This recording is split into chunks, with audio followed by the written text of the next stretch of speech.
Wow. And this is this. What is this technically called? This is what they make masa. Yes. Casco. And it's cast iron? No, these are aluminum. And I'm obsessed with Kilishi. Like, it looks so amazing. I'm obsessed with the textures. I love it. Like it. Yeah. I love it. It's your girl Maxie, aka Amaka, Amax, or Amaka like my mother calls me. I enjoy gisting. I enjoy having deep and meaningful conversations with the people that I meet. And I thought it was important to actually sit down and document these conversations that I'm having. We'll have conversations with Amax, and you get to just dig into the minds of business owners and entrepreneurs. So sit back, relax, and enjoy as I take you through these scintillating conversations. So that was the map with like all of the ingredients from different parts of the country. States. Yes. Wow. And it was just literally, I'm excited about this, I'm gonna do this. And so I just like none of it, like, it wasn't, I don't want to say it was not professional, but which is, again, sometimes, like, at that point I didn't have any qualifications in curating. But you had, but I knew the story I wanted to tell. Exactly. It's really story. Like you said, it's storytelling. Yeah. That's really what an exhibition is all about. You're expressing something. So I hope that you do something again soon. Exhibition-wise. Yeah. It's on my mind. It's on my mind. I'm even thinking, maybe when my book is done, I will do something. The last exhibition kind of thing I did with the Museum of Food and Drink in New York a couple of years ago. So I made 3 short films about ingredients. Ooh. And history. Okay. And I worked with a poet to voice it. And she researched, I researched. And I then worked with Mofad to create like a dining experience, film screening, cocktail pairing. Ooh. Yeah, it was brilliant. Ooh, fantastic. It was brilliant. Fantastic. Okay, so Toronto we need our version here. We need to come together and do something like that. But yeah, no, I think it's very, very important to have these conversations, not just with the culinary elites, but everyone as well. Agree. Yes, I love the pizzas. Yes, I love, I love French cuisine. I love Italian cuisine. But I would be doing myself a disservice if I don't, and I think all of us really, if we don't, dig into, like, I remember growing up thinking, why am I eating swallow all the time? I don't want amala. I want this. I want jollof rice. I want that. Yeah. And then I came here. And now it's like scarce commodity. Quite. It's insane. But it's, the journey that we have with food, I think is so interesting. And everyone's is unique. But there's a level of, I find, interest that I have in just discovering really what it is, because in growing up in the commercial hub of the country, and you would think that you'll be well versed in all these things. How do I not know more than what I know, knowing that there's still more? And I still meet people who tell me, oh, look at this dish, and I'm like, wow, like you did that. There's so much. Like this came from the same place that I'm from. So I'm really excited to see your book come out and see how you curate all these ingredients and spices and the combinations of it. And is there going to be a history element to the book as well? Or a little bit. Yeah. Cookbooks are an interesting thing because there's finite space. There's no rubric. Yeah, like you're It's also storytelling as well. Yes, it is. It is storytelling. But you're trying to tell the story through like hundreds of recipes. So there's an element of succinctness that you have to bring with it. I'm not a very succinct person. So it's been learning how do I express the essence of what I want to share without waffling. Okay, so what is because I can't waffle. Hey, because you're colorful. Yes. It's not just this. It's what it's made from and how it became like this and how long it took to make it. And I love an inquisitive mind because it's detail oriented and it's, to me, thorough. So to wrap up our delicious conversation, the pepper soup is A+. See me still going back. I'm a very slow eater. Very, very, very slow eater. I thought I was slow. I'm a slow eater. Like sometimes I go to lunch with people and I have to get it to go. If I know me, no, that's not good. That's not good. And then I can feel like yeah. Do you also like transform your leftovers into other dishes? Sometimes I do. Sometimes I do. If there's time. I do. Yes. People are like, oh, this would be so nice with this. Yeah. But I can't waste food. That's one thing that I can't see food somewhere and walk away. Like it can become something else, or you can eat it later. So what is in one sentence? Because that cookbook is really the essence of the culmination of your food journey. So how would you describe that? What are you trying to get across to people through this collection of very thoughtful recipes? I want people to see Nigeria and see Nigerians. People don't typically rate us. And I think that is misguided. And so for me, it's like,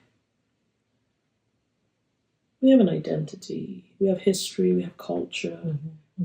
It is evident, it's present, it has sustained and nourished so many people, and it deserves to be valued.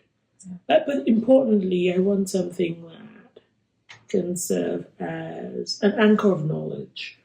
And when people are curious or people the same way I turn to all of the books that surround me when I'm looking for a particular bit of information, I want people to have that resource. I want to do the cuisine and its people proud. I want people to know Nigerian cuisine beyond what currently exists. Get to understand the framework. Like we can all talk about French cuisine, and many people can talk about the elements of Italian cuisine, even though that varies regionally. So to be equipped, first for Nigerians, to be equipped with the language to describe their own cuisine and culture. Not that I need to be the person putting that language together. Someone does. Someone actually does, so don't discredit yourself for being that person. But I find it very helpful when people articulate things that I previously had no words for. And so I hope that this can bring language, can bring that structure, can bring poetry, can bring beauty to who we are and what our food is. That's something, I hope that it's something that we can be proud of. Like, yeah, we did this. It's the start of a journey. It's a foundational part of our understanding. It's something people can build on. It's something people can reference and refer to. So I feel like Thai cuisine is very tied to, in fact, is super related to food tourism. Specifically. Do you know what? They did that. The government. They did that. And I mean, well, for everyone out there, I don't know if you're aware, but I guess the government in Thailand, and I don't remember directly exactly how this was done, but I know that they championed about it. Oh, you do? Okay, then. Oh my God, Professor, please. The floor is yours so that I don't miseducate people. No, so you knew about it, so I don't think there's a chance of you miseducating people. But they created this. So food can be a tool for diplomacy. And under diplomatic circles is considered to be a tool of soft power versus hard power, like sanctions and things like that, right? So it's a diplomatic tool, and it falls under food diplomacy. So what Thailand did was create a gastro-diplomacy project that saw the government fund training, education of Thai chefs in Thailand, but also across the world, so that they could establish 3 different types of Thai restaurants based on authentic Thai flavors. And they're called Thai Select restaurants. And there's one in Lagos. Yes, there's a Thai Select restaurant in Lagos, Orchid House. Orchid House? Yes, it's a Thai Select. It's a Thai Select restaurant. Okay. And then, but they also had like trade agreements with countries, and it's why you can go to the smallest store and you find a bottle of fish sauce with the green cap. Right? So, brilliant. What it did was that it was good initially, and it's still good. Because the thing about tourism is that a place is relatively unknown, it becomes well known. And if there are no structures, then visitors don't know how to behave when they go to places, right? So you have associated issues of littering, of people visiting to stay without paying tax but using local infrastructure. You have mistreatment of locals, right? So there are many things. Yeah. But because of that, over I think it was a 10-year period, they times 10, I think, their tourists exponentially just grew. But importantly, educated people about Thai cuisine. People got to know Thai cuisine. It became popular, right? But it was, and many countries have gastro-diplomacy programs. So many. Korea has. In some, they've even called it kimchi diplomacy. Peru has. Wow. Italy has had for ages, but just not articulated. Malaysia has. Japan. There's so many countries that have gastro-diplomacy projects. Any African country? I think maybe South Africa might have, but not to the capacity of... Maybe does South Africa have? I don't know. Interesting. But yeah. And I personally feel like that's something that can boost the economy of our beloved country. Yeah. Easily. I mean, learning from Thailand, infrastructure, obviously, and structures have to be in place in order to execute this thing in a way that makes sense. But I feel like we have the labor. I feel like we have the capacity for learning. I feel like, the gap is so big, it's so wide. And, I know that our government focuses on other things, but I think it's needed, even for us. The first time I heard about it, I was like, I started writing an open letter to the Minister of Culture at the time. It's still saved in my drafts. This was I think I first learned about it in 2016 or 2017. And it was his name okay? There's Onyema. Anyway, so I was drafting a letter saying, we can do this, right? We can. But I think by the time I lost steam half of the way, and then of course there's so many people who have since been in that position.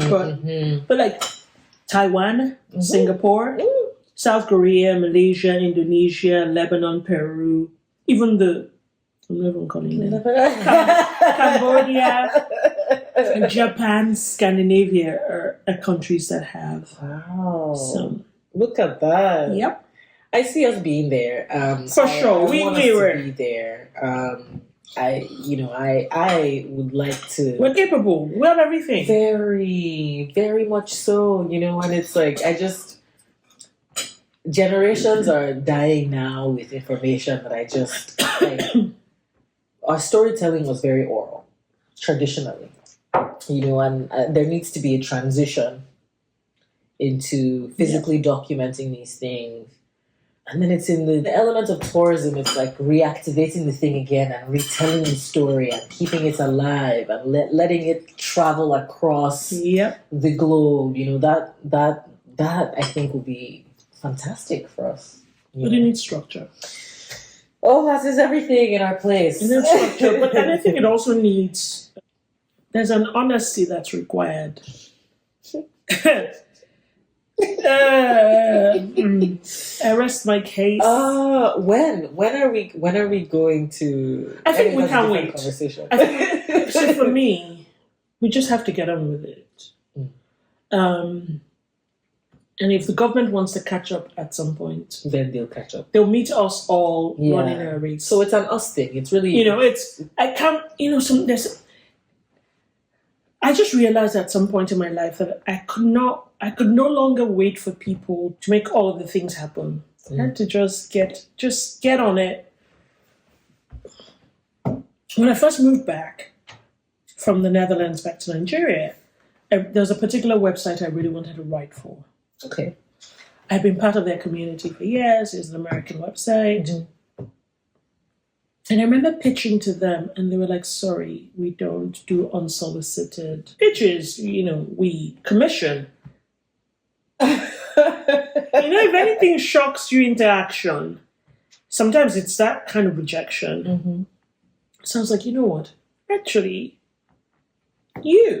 I'm going to focus on building my blog. And I just focused on doing that. And zero regrets. So, but I'm not even surprised that I was looking externally for that validation. It's the colonial organization deprecates and diminishes our value, a sense of our value. Mm-hmm. Right? It took me a long time to realize that I was worthy, that, look, I didn't have to, but no foreigner had to praise me for me to be worthy of anything. Mm-hmm. Right? So, but that colonial machine, it's been hard at work, and it's damaging in many ways, because people lose their sense of, not just the emotional, mental, spiritual sense of self and community, but the actual tools, like a lot of the things that we eat now. Some of them are great, but we lost a lot through colonial monoculture focus, right? So, interesting, but who we are, what we're about, has so much promise, regardless of what people think. So it's true. It's very true. What would you tell, the Nigerian who still holds on to the ideologies associated with the results of colonialism? Like trying to gain that sense of self, wanting to take on a challenge or delve into something that they believe to be true to them, but they're looking for, like you described, that external validation to justify said desire, dream. What would you say to that person? I mean, I know it's not easy to just say, hey, just, try to unlearn and just stop doing what you're doing and do it this way. But I think half of the... for a long time, I didn't even understand the impact of colonialism on the way I thought about some things. What I considered aesthetically appealing. There's so many things that... I remember when I was younger, when I maybe mispronounced a word, I'd feel somehow, because, when you mispronounce words when you're abroad, people look at you like, where's this one from? That kind of thing, right? And I got to a stage where I was like, you know what? Italians have H factor. Nobody laughs at them. Yes. Why is somebody laughing at Nigerians who don't pronounce their H's or pronounce their H's or whatever. Same with the French. Why are we making excuses, or why are we treating one group? Why are we not making a big deal about one thing with one group, but making a big deal? Yes. So it's just lots of things that I've slowly come to. And I was like, nah, this doesn't make sense. This doesn't make sense, and I'm not. Like it's not important. Food like okra that have the draw. People like cheese pool. Okra kind of has like a cheese pool. It's a pool. It's a pool. Right? And it's savory. Yes. Well, I mean, depending on what you put in it. People who like the smell of blue cheese. Oh my gosh, of course. So it's an acquired. There's definitely a stereotype. Oh yeah, there are definitely stereotypes. Yeah. To everything associated with blackness, I think. Yeah. And now I'm just not caring anymore. Like I'm just like, okay, yeah. What you like it? Okay. I still like my food. So like I don't have time to be negotiating my value or my worth. No. I did that already. That's you. How does someone overcome that? What would you tell someone to at least begin to unlearn that way of? I think we fight for acceptance. We want to be loved. We want to be valued. It's a natural human. It is quality as well. But then what I realize is like, what difference does it make if somebody hates me? In extreme circumstances, they may want to hurt me. Yes. But majority of people who don't like me, like people who don't like me on Instagram, for instance, so what?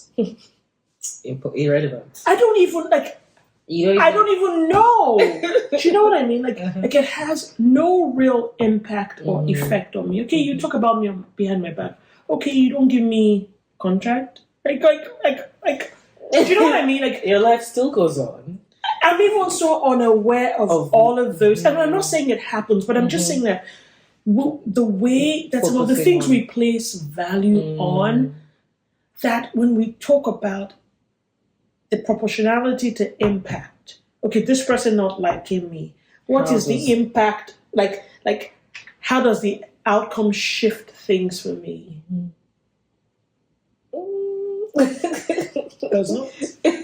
Does not. Or this person that even likes me or loves me. Like I've been so blessed that people have been so kind. Like the things, if I even think about the journey of my cookbook, it was just a lady that invited me to speak at a conference. And she was like, oh, we would also like to help promote stuff. And if you have anything you want to promote, a book or anything, I was like, oh, I'm working on my first proposal. And she was like, oh, do you have an agent? I was like, no. She was like, okay, I'll introduce you to mine. So organic. She introduced me to an agent, but someone I used to call a friend before that had actually researched randomly this same agent. And we're like, oh, wow. And this other friend just introduced me. It was... And I've been looking for an agent for a while. Would you believe that the same week this friend introduced me to my agent, another agent got in touch with me? I'm like, so where have you been? I've been looking for agents for how many years? Wow. Now, look, I know that Christianity is a colonial relationship. I believe in God. Like that. For me, it's little things, it's big things. Like like a few days ago, there's a plant I bought, a peace lily. I think it's a peace lily, the one with the white flowers. Yes. Yeah. And I had it on the table, and the day I bought it, I had killed a plant. So that was like I went to the store, bought it. It had 3 flowers, and then those eventually died. Yeah. A piece of is finicky like that. And then I went, and then I reported, separated. Yeah. And so, in fact, that's part of it. And I reported so many, but I have 2 plants by the window, and I was just like, God, so you mean that this peace lily will not flower again? okay, well, I really would love it to flower. And then 2 days later, there's a flower. And I know that, yes, the flower may have been flowering. It was part of its own plan. But you know, they're just, yeah. Is it the Christian God or is it just a God? No, it's the Christian God that I know. Yeah. It's a Christian God. What about the gods that were there before the Christians came? I don't know them. You know, it's like the jollof rice that I know today is not the jollof that existed in the 60s. And I can read and research. And have you found recipes like that? Oh, yes. One of the earliest jollof rice recipes I found is cooked in the style of the north of Nigeria. It's from a 1910 cookbook. Okay. To British wives. Everything in the pot at the same time. Interesting. Everything in the pot. Like the uncooked rice. I say everything in the pot at the same time. The chicken, everything. They used a whole chicken. That's to let you know also that the British have a thing for meat. A whole chicken to 6 spoons of rice.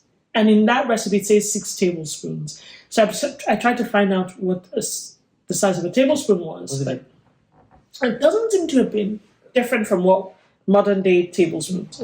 Yeah, so everything went into the pot. But I also did a pre-1950s comparison and a post-1960. So pre-independence and post-independence. Okay. Pre-independence, much of the jollof rice was cooked like it is in Senegal.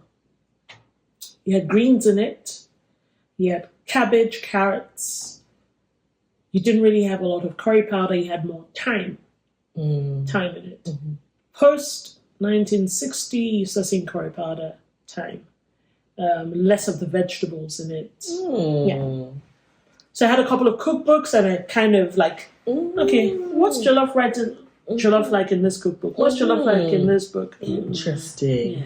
So the curry powder, I saw a clip of you somewhere talking about curry powder being a colonial construct as well. So it's so they weren't cooking. So how did that come out? Like India, at least India. So in India they have many masalas, many spice blends, and I think curry, KRI, is like the origin word for curry.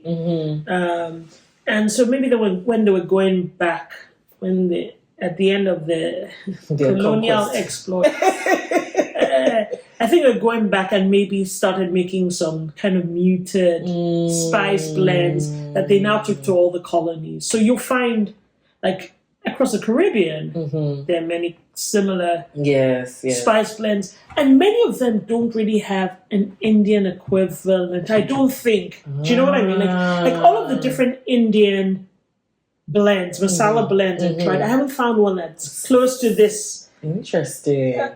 Colonial Commonwealth version. Curry, yeah. But it's so key because when I don't put curry in my jollof rice, it doesn't give me that. I love lime curry in particular. That in the white. Yes. It's like that one. Oh man, packed with flavor. Packed. If there's one ingredient that you would say is Ozoz ingredient, like everybody who knows me. I think I still have like 2 in the freezer. I'm never without agbalumo. It's not a lot, but I have to, and I have all of the skins, and I'm like, okay, well, worst case, I will make tea with the skin. Yeah. Wow. What about agbalumo is it for you? Because it's a tangy, sweet, fleshy. I love the flesh. The flesh to me takes me back to being a child. Nostalgia. And just. And so for me, I think, again, like I said, when I first discover, or when I put a new lens on fruit, it's like, okay, what can we do with it? And I think agbalumo was something I was very familiar with as a child. Okay. So I knew it in one way. And I knew it as a fruit. And then I dried it. I was like, oh, it dries beautifully. It has a texture of meat. You can actually use it as a meat replacement if you want. I was like, okay, let me bake with it. How does it bake? And I started making agbalumo drinks. Oh my God. Some of the best things you've ever tasted. I made agbalumo wine. I made agbalumo liqueurs. I made agbalumo ice cream. I made agbalumo candy, like leather. And I think there was so much freedom in the exploration. Wow. Just so much freedom. I pickled it. There's nothing I didn't do with agbalumo. And then I started making this agbalumo upside down carrot cake. Because I had seasoned at the same time, and I put orange zest, which is also seasoned at the same time. So, and it's one of my children's favorite things. I'm looking forward to having your carrot cake at some point in my life. Yes. So I think it's brought me a lot of joy, but also being able to approach it from this was my favorite food as a child. You know what? Does it still bring me as much joy? And it does. It does. It does. I don't know what mine would be if I had to pick I ask people that question all the time. But I think it's also something that might change, you know? Yeah. There was a time in my life when turkey was everything to me. I don't know why, but having turkey in different ways, specifically turkey wings. I don't know why. There's something about turkey wings. I would have a wing over a breast any day. Oh yeah, for sure. It has all the skin on it, and it's delicious. It absorbs flavors nicely, and oh man, I love that. Well, like I said, I'm looking forward to even having more conversations about food because I feel like it never stops, and I hope that our paths cross on trying to dive into the tourism aspect of food and really just, understanding what the entire map has to offer when it comes to food. Yeah. There's a lot. Yes. Thank you. Well, thank you. And I'm looking forward to your book. It will come. Okay. It is coming. Okay. I'm actively working on it, so it has no choice. I love that. Are you also taking pictures? Like, are you creating the dishes and then documenting with pictures and stuff? For sure. Nice. I will do that. Nice. Any plans to do that in Nigeria? Yes, for sure. 100%. There's going to be. I'm definitely going to have all of the environmental shots, and then I'm going to have studio photography. So exciting! If you need help, I'll let you know for sure. If you need someone to hold the lights, for sure. I'm not going to be doing that myself. Of course. But yes, you tasters. People to I shall keep I'm a very good taster. But thank you for the chat. I really enjoyed it. Oh, thank you. Same. Oh. All right, guys. Thank you for listening. Thank you for watching. This is how the Gen Zers do it. How they do it. Is it like this? No, it's the millennials that do the Gen Zs now do they do hard. Oh yes, my daughter. Like this. Does it work? Oh wait, hold on. Oh yeah, you're doing the second fingers. Yes. Okay. Yes. There we go. Bye. Shout out to the Gen Zs. Thank you so much. Thank you. I appreciate it. I'm giving you a hug now because it was really, really good. Thank you. It was so. It's okay. Thank you. Don't worry. I hope you enjoyed that bit as much as I did. Catch me again next time to continue this invigorating conversation. Mwah.